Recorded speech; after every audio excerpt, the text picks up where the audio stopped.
focus sur un jeu en avant-première que Cocktail Game a bien voulu nous passer. Oui. Merci beaucoup, c'est très gentil, surtout qu'on adore ce jeu. Donc on n'a pas fait pression, mais on était genre pitié. Voilà, c'est un gros coup de cœur, Trio. Oui, Trio, ce petit jeu de cartes à partir de 7 ans, c'est des parties de 15 minutes. Ouais. Pour 3 à 6 joueurs, c'est un jeu de Kaya Miyano, et c'est illustré par, tu l'as dit tout à l'heure, Laura Michaud. Hop. Trio, c'est un petit jeu de cartes super simple, dans lequel on va essayer de faire ce qu'on appelle des trios. Un trio, c'est un ensemble de 3 cartes identiques de même valeur. Donc dans les cartes, on a des valeurs qui vont de 1 à 12, et dès qu'on arrive à faire 3 trios, c'est-à-dire trois ensembles de 3 cartes de même valeur, on gagne la partie. La mécanique est extrêmement simple, puisque à mon tour, je vais commencer avec des cartes en main. Donc là, j'ai fait une mise en place pour 4 joueurs. Donc on va avoir 8 cartes face cachée au centre de la table. Et du coup, les autres joueurs vont se répartir le reste des cartes. Donc on aura 7 cartes chacun en main. Et je les aurai triées au préalable. C'est important de les trier. Pourquoi ? Parce que à mon tour de jeu, ce que je vais faire, c'est que je vais, un peu comme dans un jeu de cette famille, demander à Alice ou à un autre joueur de révéler soit sa plus petite carte, soit sa plus haute. Donc vas-y Alice, révèle ta plus haute. C'est 11. C'est dommage, ça ne m'aide pas dans mon exemple. En admettant, est-ce que tu aurais un 12 par hasard ? Mais non. C'est pas grave. En admettant que je demande à Alice de révéler sa plus haute carte, et elle révèle un 11, ou par exemple on va dire, elle révèle un 11. Elle a révélé un 11, du coup moi je peux encore demander à quelqu'un d'autre, ou de nouveau je peux redemander à Alice de révéler sa plus haute carte, ou à quelqu'un d'autre de révéler sa plus petite, ou à quelqu'un d'autre de révéler sa plus haute. Mon autre plus haute carte, Voilà. c'est 10. Si je demande à Alice de révéler sa plus haute, puis de nouveau de lui redemander sa plus haute, les 2 cartes révélées sont de valeurs différentes, ce qui fait que ça saute mon tour. Donc du coup, elle récupère ses cartes, et du coup maintenant, les autres joueurs savent ce que Alice a, du moins, dans les valeurs les plus hautes, sur 2 cartes.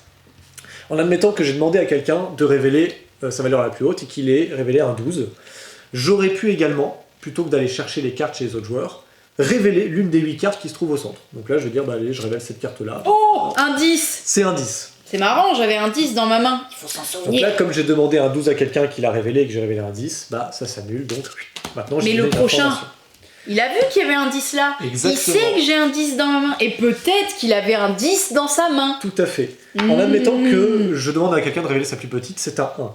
Parfait. Je demande à quelqu'un d'autre de révéler sa plus petite, c'est un 1. Il se trouve que moi aussi, ma carte la plus petite, c'est un 1. Dans ce cas-là, je la mets face visible sur la table, je récupère les 2 autres 1, j'ai fait mon premier trio. Dès que j'en ai 3, j'ai gagné la partie.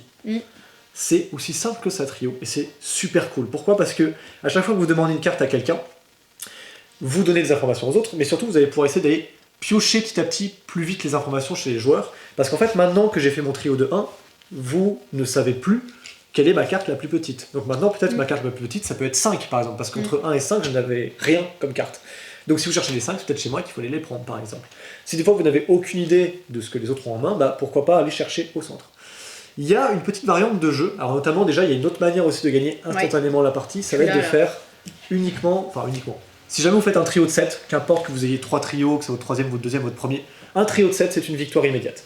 Direct. C'est dur à aller chercher quand même, parce que souvent on part des extrêmes, donc forcément... Et t'as pas précisé d'ailleurs, c'est pas extrêmement précisé, c'est-à-dire que quand vous faites un trio, vous êtes obligé de faire un trio de votre carte que vous avez demandé. Vous ne pouvez pas faire un trio de votre 5 qui était au milieu. Vous devez faire votre trio de soit votre extrémité plus grande, soit de la plus petite. Voilà, exactement. Quand on va chercher plus haut, on va chercher plus haut et plus bas, plus bas. Voilà. Ce que je voulais rajouter aussi, c'est qu'il y a une autre variante de jeu, qui s'appelle une variante un peu plus piquante, où en fait les cartes en bas vous indiquent 2 valeurs en fait. Et ces valeurs-là, en fait, ça vous indique les trios possibles à faire si vous voulez gagner plutôt qu'avec 2 trios, plutôt qu'avec 3 trios. Donc je m'explique, sous le 1 par exemple, il y a marqué 6 et 8. C'est-à-dire que j'ai fait mon trio de 1, si je fais un trio de 6 ou de 8, j'ai gagné instantanément la partie, tout simplement. Donc c'est plutôt une paire de trios précise ou un trio de trios. C'est tout. C'est franchement limpide comme jeu de mémoire. C'est le super jeu de cartes que vous sortez avec n'importe qui. Franchement, même les enfants de 6 ans peuvent y jouer, je pense. Peut-être pas avec la variante, mais sans ça, les mécaniques sont super simples. Ah oui, c'est un jeu de cette famille avec beaucoup de mémoire. Exactement. Il y a vraiment ce côté de mémoire. Il y a vraiment ce côté où il y a des joueurs qui vont chercher que là, parce qu'ils pensent que la plupart des cartes qu'ils veulent sont ici. D'autres qui vont aller vraiment chercher chez un joueur parce qu'ils savent que ce joueur-là, il a forcément toutes les cartes que j'ai en main. Il y en a qui vont un peu chez tout le monde. Moi, je pense rarement à demander 2 fois à la même personne. Ça, on pense pas à le faire. Et par exemple, j'ai demandé à Alice sa plus grosse et révèle à 11. Je me dis, bon, je vais aller chercher quelqu'un d'autre. Pas forcément, parce que sa plus haute, c'est peut-être un nouveau à 11. Et du coup, bah, en fait, les 2 11, ils sont chez Alice, par exemple. Mais du coup, je me dis, s'il a demandé à 11, c'est que lui, il a 11. Voilà. Oh, Alex, montre-moi ta plus grande carte. Par exemple. 11, allez. Et c'est là où, du coup, il faut être subtil. Et peut-être au début de la partie, commencer ici pour pas demander à des gens de révéler des cartes sous prétexte que, du coup, ils sauraient que nous, on a ce même type de cartes. Un peu comme le jeu de cette famille, quand vous demandez une valeur, enfin, quand tu demandes la grand-mère de telle famille, tu te dis, elle a peut-être le grand-père de cette famille, tu vois, souvent. Exactement. Et donc, plus il y a de trios qui sont faits autour de la table, plus, du coup, les chances de trouver son trio s'agrandissent. Voilà. C'était une petite explication, un focus sur Trio, qui est pour moi le jeu de cartes de cette année, en tout cas, pour moi. Au moins cet été, c'est sûr, parce qu'on n'a pas encore vu tout ce qui sortait pendant l'année, mais en tout cas pour cet été, c'est sûr. Pour cet été, en sachant que c'est prévu une sortie plutôt pour avril, début avril. Voilà. À voir, comme d'habitude. À voir, évidemment, les dates peuvent changer, mais normalement, c'est prévu avril. Je suis très au milieu, mon cher, désolé, regarde, hop. Ah, pardon, non, c'est pas grave, j'aurais été un peu sur le côté, mais c'est pas un souci. On vous dit à bientôt chez Jeux des cartes Bordeaux.